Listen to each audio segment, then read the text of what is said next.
Bonjour à tous, bonjour à toutes. Depuis la sortie de Monsieur Abdoulaye Fall dans une vidéo de 13 minutes, malheureusement elle est en Wolof, je ne peux pas vous montrer ça, mais je peux vous faire un résumé de ce qu'il a dit, parce que il dit, c'est écrit par un Marocain qui dit que le président de la fédération sénégalaise de football est sorti de son silence pour accuser ouvertement le Maroc de dominer la Confédération africaine de football et d'influer sur ses décisions. Donc, Abdoulaye Fall dit, le Maroc contrôle la CAF. Il faut le reconnaître. Ils décident de tout, tiennent tout entre leurs mains. Et il continue en disant que les autorités marocaines voulaient obliger le Sénégal à s'entraîner au complexe Mohamed VI, pardon. Désolé. Selon lui, ce centre ultramoderne cachait un risque. Il dit, j'ai dit non tout de suite. Ce centre est impressionnant, mais s'y entraîner, ce serait dévoiler entièrement chaque mouvement, ce serait se dévoiler entièrement. Chaque mouvement serait observé. À leur arrivée dans la capitale marocaine, la délégation sénégalaise n'a bénéficié d'aucune assistance ni de sécurité, raconte le président. Sur place, il a rencontré Fouzi Lekja, le président de la Fédération royale marocaine, entouré des dirigeants de la CAF. J'ai compris alors que c'était entre les mains du Maroc. Nous étions dans un bateau sans direction. Autre point de tension, le choix de l'arbitre de la finale. Le Sénégal aurait dû reconnaître son identité 2 jours avant le match. On nous a caché le nom jusqu'à la veille du match à 22h, soi-disant pour le protéger. En réalité, c'était pour empêcher toute contestation. Malgré tout, la délégation sénégalaise a adressé une lettre officielle de protestation à la CAF pendant la rencontre. Personne n'a jamais osé dénoncer le Maroc comme nous l'avons fait.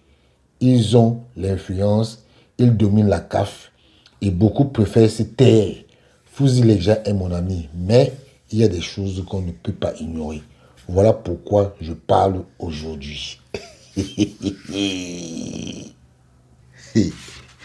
Voilà. Vous avez bien entendu.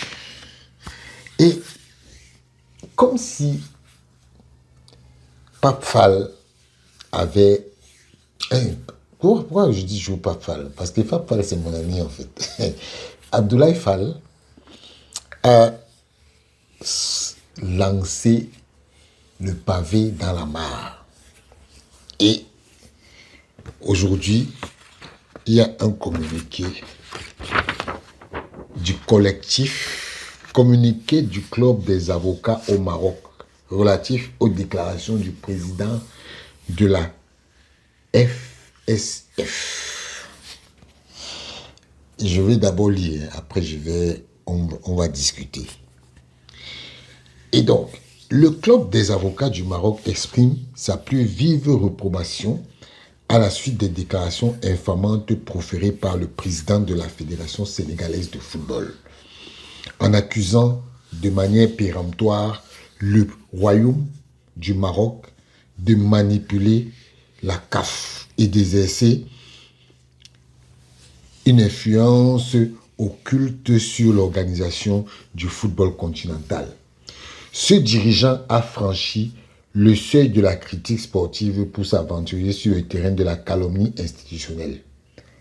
Par ailleurs, la mise en cause délibérée de l'équité procédurale de la CAF constitue une offense directe à l'intégrité de l'institution. Ces allégations, dépourvues de toute substance probatoire, constituent une atteinte grave à l'honneur des instances sportives marocaines et africaines. Par une rhétorique mêlant insinuation et diffamation, l'auteur de ces propos tente de justifier sa faillite organisationnelle et ses carences structurelles en érigeant une théorie du complot qui fragilise la cohésion du football africain. Il est utile de rappeler que les déclarations proférées par le président de la FSF ne constituent pas de simples avis sportifs, mais une violation manifeste et grave des principes fondamentaux de la FIFA et de la CAF, en accusant sans preuve une nation, une confédération de manipulation.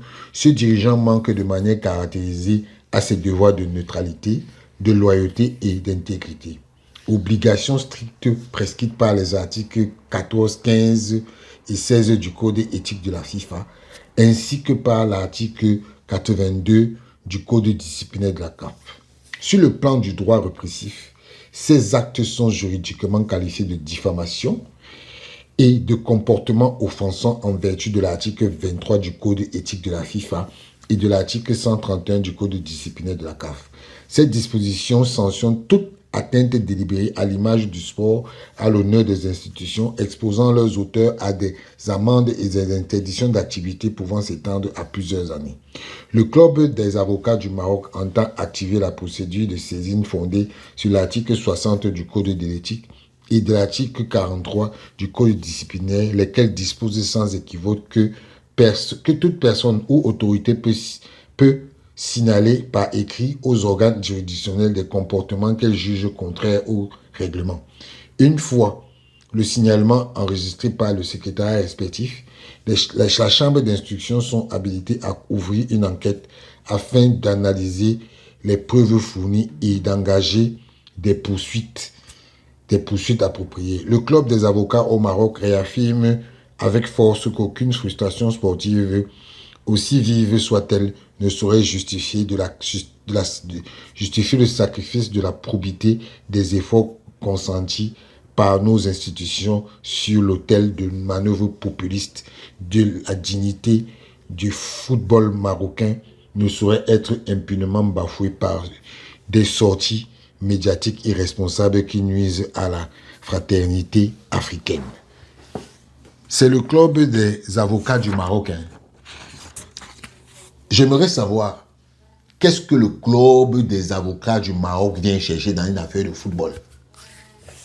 Et donc, par conséquent, le club des avocats du Sénégal doit aussi venir dire, faire ce que le Maroc fait aux autres pays.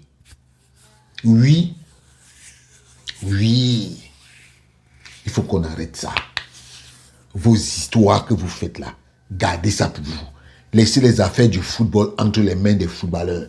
Vous, les avocats marocains, vous venez chercher quoi dans cette histoire? Vous êtes qui dans le football? Donc, parce que il y a une mesure qui dit que toute personne peut signaler. Et puis, vous, les avocats marocains, il faut dire simplement que vous êtes monté par le président de la Fédération royale marocaine. C'est simple. Il veut se cacher derrière ça. Il faut arrêter vos histoires-là. Monsieur, arrêtez ça. Parce que ce que vous faites là, vous voulez déjà amener ça sur notre champ. Vous n'avez qu'à vous taire, vous les avocats marocains là. Taisez-vous. Parce que si tous les avocats de tous les pays à qui vous avez fait des choses viennent aussi commencer à dire ce que vous dites là, on ne va pas s'en sortir. Il faut arrêter vos choses là. Acceptez la défaite et fermez-la. C'est comme ça qu'on accepte. Voilà. Parce que ce qui va se passer, c'est que quand les avocats sénégalais vont aussi faire leur propre truc, ça va vous énerver. Donc là où vous voulez arriver là, il faut arrêter ça. Fusille les gens qui est derrière ça. Fusille les gens qui est derrière ce communiqué d'avocat là. Il faut arrêter ça. Et est-ce que c'est faux que le Maroc a une influence à la CAF. Est-ce que c'est faux? Depuis que le président de la Fédération royale marocaine fait ces trucs-là, qui le sanctionne? Personne. Personne. Il faut arrêter ça. Hein. On sait ce que lui, il fait à la CAF. Vous savez qu'il a insulté Motsepe en plein comité exécutif de la CAF? Est-ce que vous le savez? Il a insulté le président de la Fédération du Nigeria, fils de pute. Vous n'avez pas dit ça pourquoi ici? Il faut arrêter vos choses que vous faites là. Vous là. Il faut arrêter ça. Ce n'est pas parce qu'on ne veut pas vous parler. Vous voulez ya mêler le Maroc aux histoires de Fouzi Lekja. Vous voulez mêler, vous pensez que Fouzi Lekja c'est le Maroc? Non. Moi j'ai des amis marocains, ils ne sont pas comme ça. Il faut arrêter vos choses là. On doit vous dire ça. Il faut arrêter ça. Que le président de la Fédération du Sénégalaise a dit que le Maroc a une influence à la CAF. Est-ce que c'est faux? Est-ce que c'est faux? On vous dit ce qu'il fait là-bas. Monsieur Fouzi Lekja a giflé un arbitre. Tessema, il a giflé, on ne l'a jamais sanctionné. On a dit qu'il faut des preuves. Monsieur Fouzi Lekja insulte les gens à la CAF. Est-ce que vous le savez? Il faut arrêter ça. Il faut arrêter ça. Ciao.